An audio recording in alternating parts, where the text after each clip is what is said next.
we've got the Sony BRAVIA 8 projector in for review, and it's a good one. The Sony BRAVIA 8 projector is a 4K SXRD laser diode projection with a Sony XR processor. You get 2700 lumens color and light output. Native resolution is 4K up to 4096 by 2160 at 120 Hz. You get a dynamic contrast of infinity to 1, powered vertical lens shift. You get dual HDMI 2.1 inputs with HDCP 2.3 for connectivity. And the BRAVIA 8 weighs 31 pounds and dimensions are 18 inches by 8 by 20.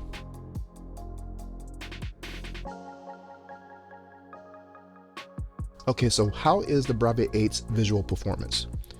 Well, when we look at Tron, Cinema Film 2, which is the best out-of-the-box mode according to Sony, balances peak brightness with deep black level preservation. Cinema Film 2 excels at shadow detail, revealing textures in dark areas without crushing them into pure black. Cinema Film 1 pushes contrast for more pop, but risks losing fine highlight detail compared to the more balanced Film 2. Reference mode provides the purest color tracking and naturalism but lacks dynamic contrast, which can often appear flat. Bright Cinema Luminance is going to be the brightest mode for ambient light, though it elevates the black floor, turning deep blacks into dark gray. Bright Cinema is also prone to highlight clipping, losing detail in high intensity areas like light cycle trails. And you'll notice for color saturation, Film 1 prioritizes vivid, punchy colors, while Film 2 maintains realistic gradients and skin tones. And when we look at black level depth, both Film 2 and Reference aim for deep blacks, but Film 2 uses superior tone mapping for that inky look and creating a greater 3D sense in dark landscapes due to superior contrast handling. Film 2 also has the most accurate white balance by staying closest to the D65 cinematic white point. Bright Cinema shifts the white balance to a cooler blue to maximize perceived brightness.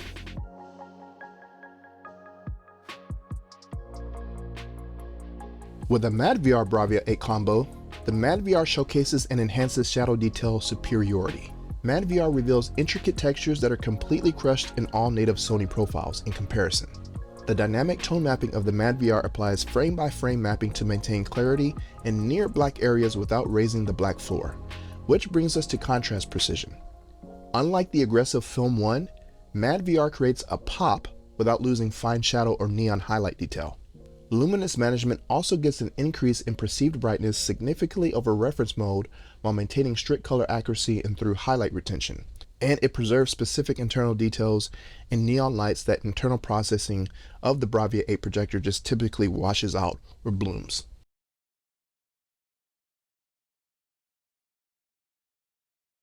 With Super Mario Bros., Bright Cinema is going to be the brightest profile, designed to cut through ambient light by pushing white levels significantly higher, but will look overly saturated. Film 1 saturation applies a vivid filter to primaries, making reds and blues appear neon compared to reference. But Film 2 tones down the aggressive saturation of Film 1 for more natural skin tones while keeping that modern pop. Reference appears to have the dimmest profile, following the director's intent strictly, which can look muted but prevents detail clipping. Bright Cinema is also going to shift toward a blue temperature, making white backgrounds look crisp but less filmic. Now, there's not a ton of black visibility in this movie, but Film 2 lifts shadow details slightly more than Reference, making clothing textures visible in dark scenes. One thing I did notice is that Reference lacks the artificial sharpening of cinema modes, which seems to rely entirely on the raw source quality. But I think the primary emphasis here is Bright Cinema heavily emphasizes greens and yellows for visibility for those of you that have non-dedicated rooms. That being said, Film 2 is going to handle HDR metadata more accurately than Bright Cinema, preventing blooming and bright highlights.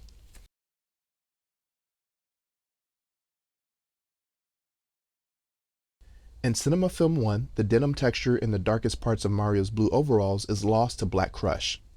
madVR lifts these precise near black areas, revealing the denim weave and stitching that other modes failed to reveal. And if you look closely at the background toads, Cinema Film 2 slightly smooths over the tiny differences between their faces and spots to boost contrast, whereas madVR maintains the unique edges of individual toads, preventing the crowd from blending into a blurry mass. I also noticed a difference in highlights on the green pipe. In Cinema Film 1, the specular highlights on the upper rim of the green pipe look blown out or clipped to maximize perceived brightness, turning the texture into a smooth white glare. madVR is the only image that shows the distinct vertical scratches and minor wear on that same rim, confirming its ability to map extreme highlights.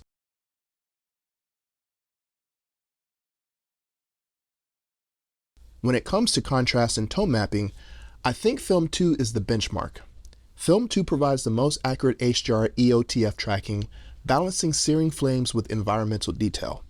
And notice the highlight texture. Reference mode avoids over-brightening the fire's core, which preserves individual embers and internal flame gradations. With those 2700 ANSI lumens, Bright Cinema makes the fire look powerful, but causes it to clip into a solid white mass. Film 1 pushes oranges and reds to vibrant levels, creating a striking but vivid rather than accurate look.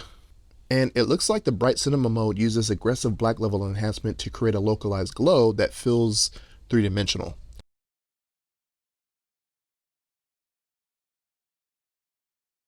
When using Sony's internal profiles, they often crush fabric textures to maintain blacks. However, madVR lifts these near black details safely. Film 2 lifts near black details just enough to see fur textures without inducing a grayish fog. Reference offers the deepest blacks, but can bury background textures if your room isn't completely dark. Sony's XR processor prevents fire from washing out the scene, keeping facial exposures realistic. But with the madVR processing, it's almost like it looks inside the fire to reveal textures, flame tongues, that are washed out in native presets. Now let's see how the BRAVIA 8 projector handles 1000 nit HDR10 content, 2000 HDR10 content, and 10,000 HDR10 content. The reference profile tracks the 1000 nit curve strictly, appearing dimmest but preserving natural gradations. The sweet spot seems to be Film 2, which adds a mid-tone boost to reference's accuracy, providing a punchier image without sacrificing detail. Film 1 deepens shadows and brightens peaks, which can occasionally wash out the finest highlight textures. Bright Cinema maximizes perceived brightness for ambient light, but sacrifices cinematic color accuracy. Bright Cinema is also the most prone to blowing out 1000 nit highlights in skies or light sources. Film 2 and Reference handle dark gradients better than Film 1, which may crush detail for higher contrast. Film 2 keeps colors rich and deep even as highlights brighten, whereas Bright Cinema can look washed. Reference and Film 2 maintain stable blacks, and Bright Cinema can make dark corners look slightly gray. So the XR processor is most effective in Film 2, ensuring 1000 nit peaks don't overwhelm the rest of the exposure. With 2000 nit HDR10 content, you can see how Film 2 uses the XR dynamic tone mapping to lift midtones so 2000 nit content doesn't appear too dark. Reference tracks the 2000 nit curve without boosting, which can feel undersaturated and flat. Bright Cinema maximizes light but clips the highest highlights. And Film 1 is also pushing color density, making the image appear more vivid but sacrificing subtle tonal gradations. And if we look at the black floor, Bright Cinema raises blacks to keep 2000 nit highlights from appearing too harsh, while Film 2 keeps them inky. Bright objects also bleed into dark areas in Bright Cinema, while Film 2 keeps these highlights contained and sharp. And to my eyes, the difference between brightness and balance mapping is pretty stark at 2000 nits. The inclusion of the madVR does a phenomenal job of rescaling 2000 nit data dynamically, so the images retain distinct shapes rather than merging into each other. And finally, let's check out 10,000 nit content. The limits of the internal hardware versus a dedicated video processor becomes blatantly obvious here. The internal profiles on the Sony completely lose highlight detail at 10,000 nits. Bright objects become flat, featureless shapes. Reference follows the 10,000 curve so strictly that midtones become nearly invisible to avoid clipping. Bright Cinema exhibits severe clipping, turning a large portion of the image into a featureless white void. Even Film 2, which is the best profile out of the box, hits its limit at 10,000 nits. Film 1 pushes contrast so hard that blooming around clipped highlights becomes extremely distracting. Basically, all the internal profiles lose saturation at 10,000 nits. However, madVR uses highlight recovery to reconstruct textures that Sony's internal hardware just deletes. The madVR mathematically remaps 10,000 nit peaks into the projector's actual output so that no data is cut off. madVR allows you to see textures in dark foregrounds, while 10,000 nit highlights remain at maximum intensity. And the frame-by-frame adaptation by the madVR is just absolutely superb, analyzing every frame to prevent the brightness pumping that occurs with extreme nit swings. So the Sony BRAVIA 8 establishes Cinema Film 2 as the definitive internal standard offering a balanced D65 white balance and inky blacks without the heavy shadow crush found in more aggressive modes. While Bright Cinema hits a massive 2700 lumen peak for ambient light, it sacrifices accuracy and highlight detail compared to the more natural, though occasionally dim, reference mode. Moving to a madVR setup provides a transformative leap in performance, utilizing frame-by-frame dynamic tone mapping to maintain near black clarity while keeping the black floor perfectly stable. And this external processing effectively basically kind of looks inside extreme highlights to recover textures that internal hardware simply clips, ensuring color volume remains rich even at 10,000 nit peaks. By precisely managing the relationship between highlights and shadows, a madVR combo creates a 3D layered dimensionality that eliminates the flat look of native mapping.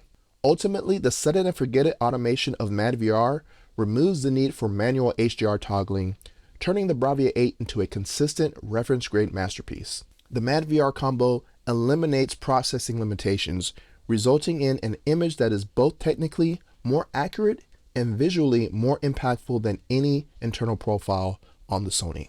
But I want to hear you guys' thoughts in the comments below. Let me know what you think of the Sony BRAVIA 8 and the madVR combo. And as always, thank you for watching, and I will see you in the next video.